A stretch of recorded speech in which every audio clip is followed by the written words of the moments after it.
quais que são as propostas que a sua pré-candidatura está realizando para a geração de empregos, né? A gente falou um pouco desse pulo do gato, né? Eu não tinha pensado nessa da jornada de agora ter 3 turnos, né? Eu falei, pô, pode crer, né? É porque eu não sei matemática e por isso que isso nem me ocorreu, né? Porque, enfim, meu controle financeiro pode provar que eu não sou bom em matemática. Mas quais que seriam essas propostas, né, que a sua pré-candidatura está organizando? A primeira e importantíssima é a revogação da reforma trabalhista, porque gerar emprego é uma coisa muito dúbia, né? O Jornal Nacional fala, olha, a taxa de desemprego caiu, então no imaginário é assim, aumentou o nível de emprego. Bom, mas que tipo de emprego? Veja, para as estatísticas mundiais, né, de emprego e desemprego, se você trabalhar 2 horas por dia durante a semana em que se faz a pesquisa, você está empregado. Só que essas 2 horas não é no meu regime de trabalho das 30 horas semanais sem redução salarial. É assim, olha, eu fiz um bolo e fui vender no ponto de ônibus. Então você está ocupado, você não é desempregado. Você fez bolo e foi vender no... Não é isso que a gente está falando, né, gente? Nós estamos falando de emprego formal, com direitos, com remuneração compatível. Então, a primeira questão é revogar a reforma trabalhista, porque a reforma trabalhista permitiu que se considere emprego, inclusive, as formas mais esdrúxulas de trabalho, como essa de vender bolo ou cafezinho no ponto de ônibus às 5 da manhã. Então, primeira coisa, revogar a reforma trabalhista. A segunda questão, ampliar os serviços públicos com servidores públicos. Existem várias áreas, na saúde principalmente, mas em diversas outras áreas do setor público, que quem está trabalhando são as OS, são empresas privadas, teoricamente sem fins lucrativos, que recebem dinheiro do governo, o governo passa o recurso para estas empresas, e estas empresas são, na verdade, uns intermediadores de mão de obra, né? São intermediadores dos servidores.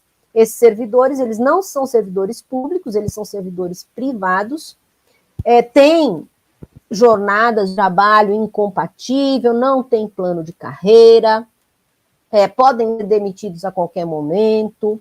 Eu conheço vários, tem até vários militantes nossos da UJC, do PCB, que tem que ficar mudando de 2 em 2 anos da ONG que eles trabalham, porque essa ONG presta serviço para a prefeitura, e aí perdeu esse contrato, aí tem que mudar para outra ONG.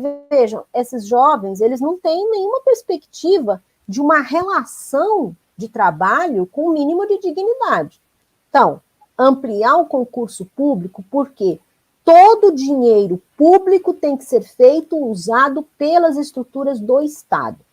Então, se a gente vai ter, se existe um setor que atende a população em situação de rua, por que tem que passar o dinheiro para uma ONG subcontratar de forma precária a juventude, né, para cuidar da população em situação de rua? Por que não pode ser um setor da prefeitura com servidores públicos, concursados, com plano de carreira, com dignidade, com salário decente?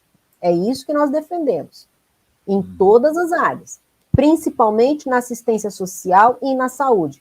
E detalhe, os estados, os municípios e o próprio governo federal estão querendo estender esse sistema de contratação para a área da educação pública, o que significa que os professores e as professoras, os atendentes, os trabalhadores, que muitos hoje já são terceirizados, vão ser totalmente terceirizados, né? Então, vai ser um monte de gente na área da educação com contratos precários com estas pseudo-ONGs, né? Porque essas ONGs têm donos, esses donos lucram, eles vivem do dinheiro público.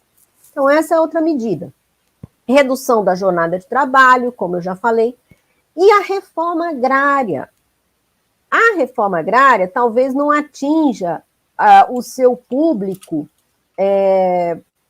no sentido de que não vai ampliar o trabalho para eles, mas imagine se você faz uma ampla reforma agrária, a quantidade de pessoas que estarão trabalhando no campo, na agricultura familiar, se amplia de forma gigantesca.